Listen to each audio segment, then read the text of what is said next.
We asked you to vote for your favourite Singapore Grand Prix, and inevitably the results were close. The winner was 2010, Fernando Alonso's second win here in the big city. This time, of course, he was driving for Ferrari. The build-up was tense, for the championship lead at this point of the season could have been taken by any one of 5 drivers. The intensity of the fight between these two champions was never more obvious than at the start, with Alonso forcefully countering Vettel's immaculate getaway.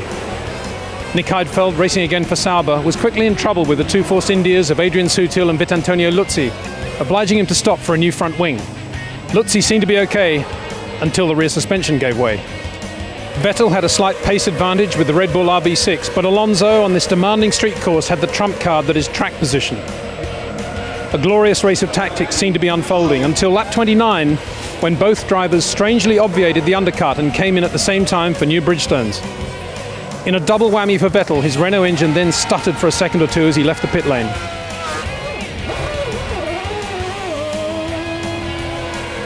Singapore, meanwhile, was alive with the predictable incidents. Sauber's Kamui Kobayashi fell into a skirmish with Mercedes' Michael Schumacher before crashing at turn 18. HRT's Bruno Senna, with nowhere to go, then compounded the situation.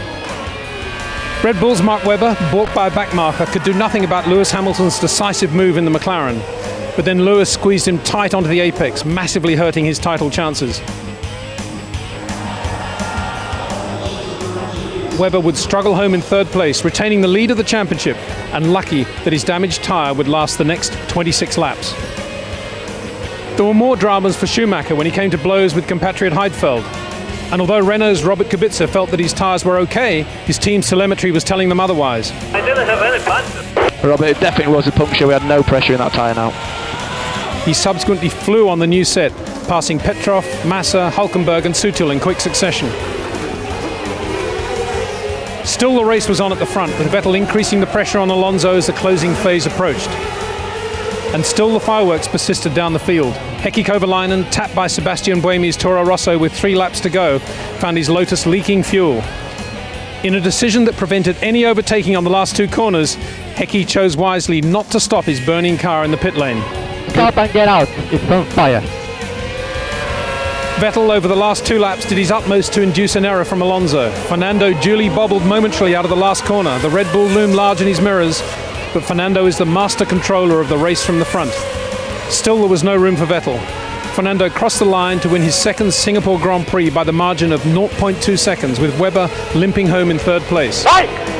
Alonso won from the pole, led every lap and set fastest lap. And his 25th win, his 4th of the year, also matched the record of Niki Lauda and Jim Clark. I remember it was a tough battle with Red Bulls, so we were a little bit slower during practice, but quali lap was quite good for us, and then thanks to the difficulty to overtaking this track, we kept the first position all the race through, and yeah, I remember it was good emotion, and the party after I remember as well. Non-stop action in Singapore as ever. Not long to go now until Suzuka, when you can vote for your favourite Japanese Grand Prix.